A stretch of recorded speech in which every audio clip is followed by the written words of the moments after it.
Hey everyone, what's going on? Joey here, and today we're finally doing a video that you guys have been requesting for a while. We're finally going to reveal who's under the mask of the popcorn. That's right, that's the last person in Group A that we have not revealed yet, which, by the way, you can watch all of my reveal videos by clicking any link in the description. Anyway, before we get started and going through the clues, the pitch correct, and comparing voices, make sure you subscribe, you turn on notifications, and you give this video a thumbs up. Let's get started. So if you're new to the YouTube channel, hi, how are you? My name is Joey Contino. I'm an executive audio producer in New York City, where it's my job to provide audio for my clients. And when that audio sounds bad, it's my job to make it sound good. Sometimes there's a low frequency, you gotta get rid of like a little hum, or a high frequency, or in our case for The Masked Singer, it's pitch correcting audio. That's right. Every single week we get these brand new clue packages of these celebrities talking, and in that package they're talking about them. I mean, they're giving us clues.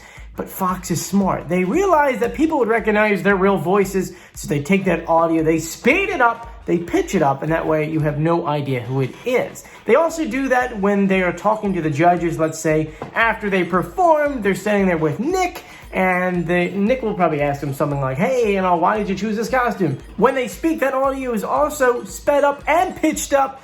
Now, doing what I do, I figured I could slow it down. I could pitch correct it. That way we can hear the real celebrity voice. Now, we've been doing this every single episode from season 1 of episode 1, and we've only gotten one wrong, which was Dr. Drew, the Eagle, who, by the way, I sent a message to the other day because I really want to have him here on this channel because I'll never live this down.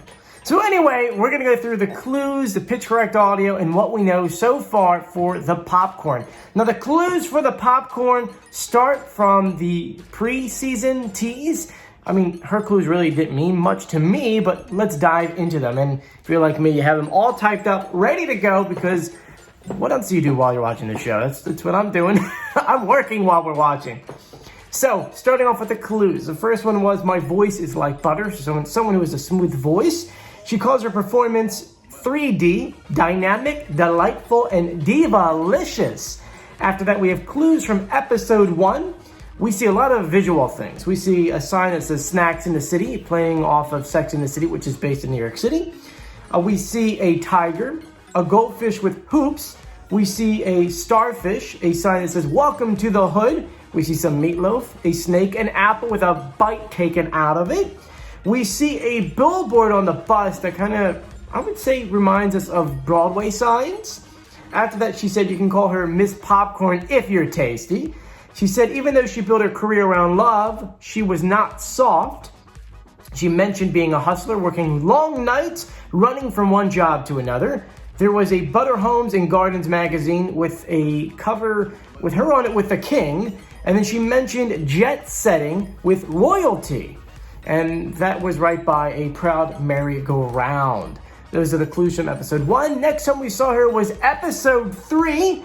She says her favorite part of being on the show is that she gets a flirt with Nick, which I don't really think is a clue. I just thought that was kind of funny because that is now the second person who's now flirted with Nick on this season.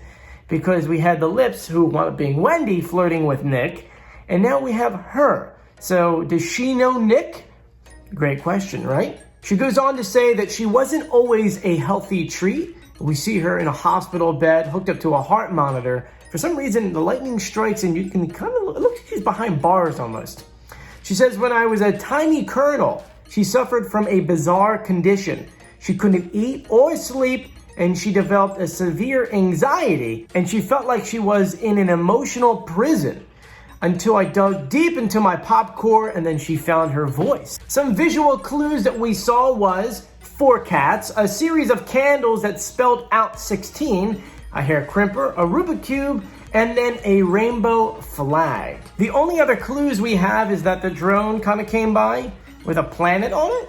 And after that, the one thing that you got to remember, there's a lot of clues not on the show. There's an official podcast called, I think it's the Masked Singer podcast through iHeartRadio, and Little Bow Wow is the host of that show, and he gave us one hint about the popcorn. He said that he was told that him and the popcorn, so he and the popcorn, have a connection together. So those are all the clues we have so far. Let's go through the pitch correct audio. Here's the audio they gave us. The second rock from the sun may be far away. Now let's go ahead, slow it down, pitch correct it. Now here's our audio. The second rock from the sun may be far away, Venus, but it should bring you closer to me. Now, does that sound familiar to you? Let me know in the comment section. I'm gonna tell you who I think it is in a second. Ready? 3, 2, and 1. I think it's Taylor Dayne. That's right, Taylor Dayne. And let's go ahead and compare the pitch correct audio and the singing voice. So here we go with we'll do the pitch correct first. The second rock from the sun may be far away, Venus, but it should bring you closer to me. Albums generally were what generated more financial income. And now let's compare the singing.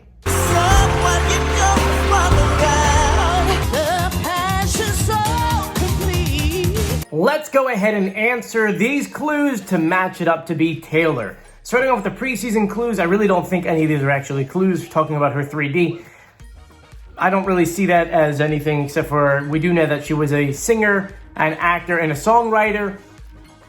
3 different things. I really don't think there is an answer for that clue. But let's jump into episode 1. We saw the snacks in the city. We saw the visual clues, a tiger, the hoop earrings, welcome to hood, meatloaf, and a billboard for like Broadway references. There's a lot to answer here, okay? First, snacks in the city and the apple, I feel like do kind of relate to New York City. We do know she was born in Manhattan. When it comes to the meatloaf and the snake, Taylor wrote a song called Original Sin. It didn't become too big of a hit for her, but then Meatloaf covered the song and actually exploded his career off of that album called Welcome to the Neighborhood, which plays off of Welcome to the Hood. Yeah, kind of a weird connection right there. The hoop earrings refer to the 80s. I mean, it was the 80s. Everyone wore hoop earrings, and including Taylor. Then the Broadway billboard refers to her time on Broadway. I feel like I'm going to pronounce this wrong. It's Elton John's Ada or Aida, something like that. But she was on Broadway. Tiger refers to a magazine that a lot of you guys may not know, especially the younger crowd. It was called Tiger Beat. Yeah, she was on a 1988 cover of that magazine. She's actually on that cover, I think 3 or 4 more times in the 80s into the 90s. Then we also noticed that there was someone wearing purple in the magazine cover. We do know that she not only met Prince, but also recorded in his own home studio. And of course, he always wears purple, so there's your purple guy in the magazine. After that, she said you can call her Ms. Popcorn. We do know she never got married. She does have 2 kids, but those are technically not, they're surrogate kids, unfortunately. She had a condition we'll talk about a little bit later.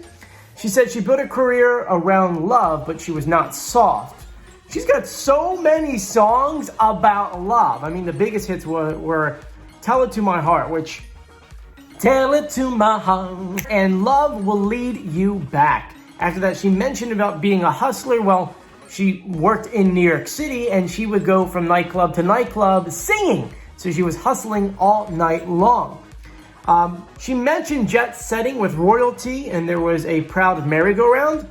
There's a couple of things to this, and there's a couple of answers to it. First of all, jet setting around royalty. She was on Michael Jackson's Bad Tour, where, of course, they flew everywhere together. The proud merry-go-round kind of has 2 answers, because I found 2 different reasons behind it. So Proud Merry-Go-Round, a lot of you guys have been guessing Tina Turner because of the name of the song, Proud Mary. But there's a different connection. It turns out that Taylor wrote songs for her, including Whatever You Want for Tina Turner. I actually read a few other ones that Tina wound up turning down. So we have a connection that way. And the only other connection I found, and another connection that I found, is that she performed in the version of Cats at the theater called the Merry-Go-Round Playhouse.